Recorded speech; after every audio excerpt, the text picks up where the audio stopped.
Здравей, в това видео ще ти разкажа какво щях да направя, ако отново бях с наднормено тегло. Гледай до край.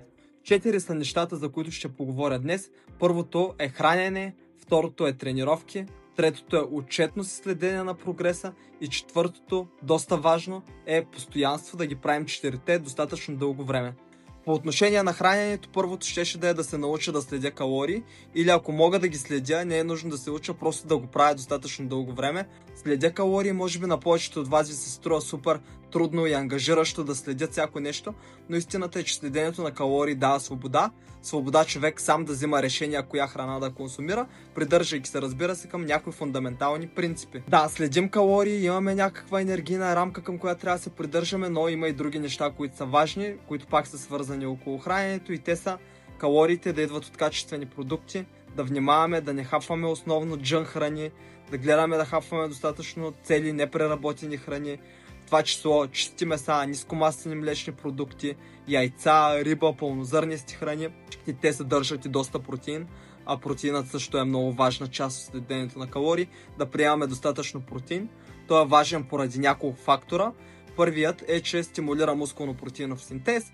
Когато тренираме, хапвайки достатъчно протеин и стимулирайки мускулно-протеинов синтез, ние по този начин изграждаме нова мускулна тъкан, която е супер важна при свалянето на мазнини, защото мускулите пък предизвикват стягане и повишават енергоразхода. Втората причина, поради която протеинът е важен, е, че има много голям термичен ефект. Термичният ефект е, най-кратко казано, колко енергия е необходима на тялото да обработи съответния макронутриент.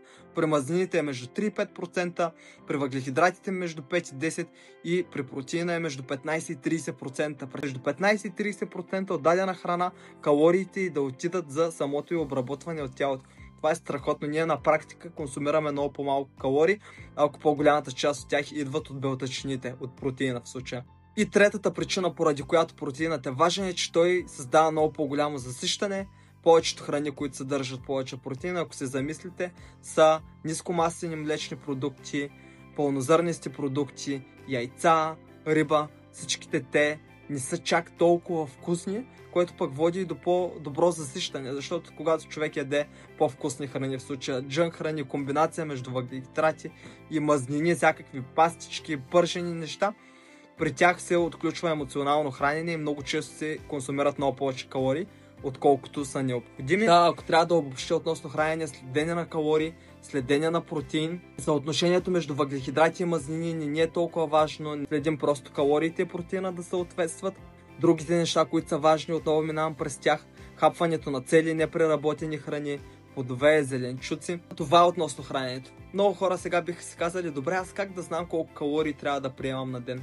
Много е лесно, има редица калкулатори. Ще оставя в коментар долу един от тях, при който може да си изчислите калориите, които трябва да консумирате, за да свалите килограми. Има много калкулатори, разбира се, техните изчисления не са супер точни, всеки човек си е доста индивидуален, затова метода, по който ние го правим в нашата програма, е караме хората да се въвеждат килограмите 2 седмици и следим средното тегло, как едната седмица се променя спрямо другата седмица и задаваме темп на сваляне. Да кажем, ако в момента целим да свалим между 300 и 600 грама на седмица, оттам вече разбираме дали калориите са неправилни. Тоест, давам пример: в момента аз съм 85 кг, искам да стана 80, зададено ми е да свалям по 300-400 грама на седмица. Смятам на калкулатора, че калориите, които трябва да консумирам, са 2000, записвам си ги всеки ден и на втората седмица виждам дали спрямо първата теглото ми се е намалило средно. Това е средно, много важно да уточня, дали средно се е променило с толкова. Ако се е променило, означава, че тези калории са правилните и аз трябва да продължа да се храня по тях, докато продължа да свалям. Ако в даден момент спра да свалям, естествено трябва да ги коригирам. Важно уточнение е средното тегло, защото дневното, ден за ден, моето флуктуира ужасно много. Единия ден ще сме по-малко, другия ден повече. Ако на другия ден сме повече, не е задължително да сме качили килограми, може просто да сме задържали малко повече вода. Затова винаги гледаме средните темпове на сваляне. Да, финално заключение относно хранене: щях да приемам по-малко калории, отколкото изразходвам, да ги следя, да се стремя да хапвам достатъчно протеин и щях да следя как теглото реагира на целия процес. Второто нещо, което щях да направя, е вече тренировките. Когато започвах, съм грешката ми беше, че съм тествал много различни подходи, не съм бил достатъчно постоянен. Щях просто да се избера един и да му се доверя на 100% и да се придържам към него дългосрочно, защото това е най-важното. Да се придържаш към определения подход, да се стремиш да се подобряваш с времето, да прогресираш. В случая в тренировките с тежести има един термин, който се нарича прогресивно натоварване и най-кратко обяснено това е да увеличаваш натоварването с времето, защото когато тренираш, ще се адаптираш към конкретната тежест, тя ще става по-малко предизвикателна с времето и това е момент, в който трябва да я увеличиш, за да има ново предизвикателство, над което организма отново да се адаптира и по този начин да изгради нова мускулна тъкан. Аз лично съм привърженик на тренировките за цяло тяло. Разбира се, ако на теб не ти харесват, може да пробваш много различни подходи. Няма толкова значение дали ще е горна, долна, бутащи, дърпащи, цяло тяло, особено ако те първа започваш. Отново подчертавам, най-важното е да си постоянен. Аз съм фен на цяло тяло тренировки, те ми харесват най-много. Стремя се да прилагам прогресивно натоварване и да ставам по-силен в упражненията с времето. Да избереш тренировъчния подход, в случая цяло тяло, да разпределиш добре тренировъчния обем, така че всяка една мускулна група да се натоварва от различни позиции. Давам за пример трицепса, това е един мускул, но той има 3 части и е хубаво програмата да съдържа различни упражнения, така че всяко упражнение да акцентира върху различна част от мускула и вече да избереш диапазон от повторения, правилна тежест и брой серии. Какво имам предвид под диапазон на повторения? Най-често аз го правя последния начин.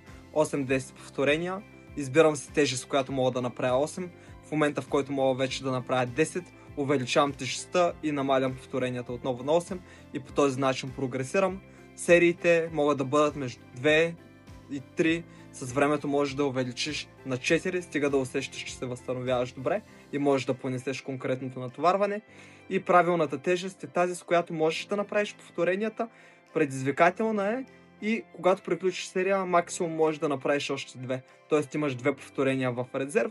Разбира се, в контекста на правилната техника. Примерно правя лежанка и правя с 80 кг, направил съм 8 повторения и ако се натисна още малко, може би мога да направя 1-2 в резерв.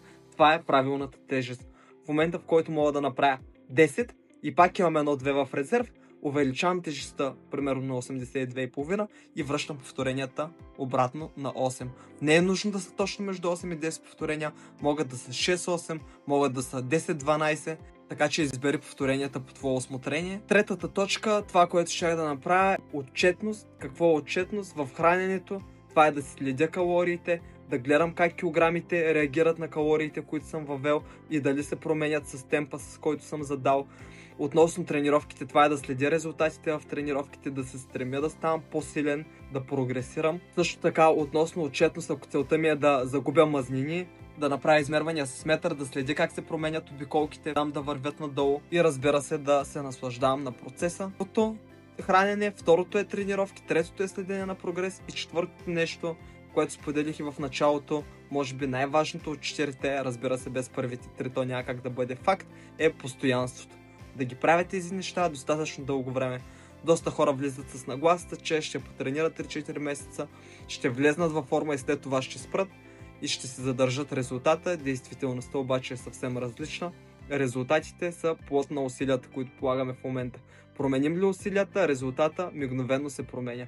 Затова е много важно и тренировките, и храненето, при тях да не изпадаме в крайности, да намерим най-устойчивият и приятен за нас начин, към който можем да се придържаме, за да може да сме постоянни. Защото именно тогава се получават най-големите трансформации и резултатите се задържат. Това е причината, поради която хранителните режими не работят. Да тренираме 6 пъти седмично също не е устойчиво. Затова най-важното е постоянството. Благодаря ти, че изгледа това видео. Силно се надявам, че ти е било от полза. Можеш да пишеш коментари, ако имаш някакви въпроси, с радост ще ти отговоря. Било то за хранене или за някои от другите неща, които обсъдихме в днешното видео. Също, ако не ти е ясно как да си сформираш тренировъчната програма, можеш да ми пишеш в Instagram, в Facebook. Ще видиш линкове в канала. Ще се радвам да съм от полза. До нови срещи!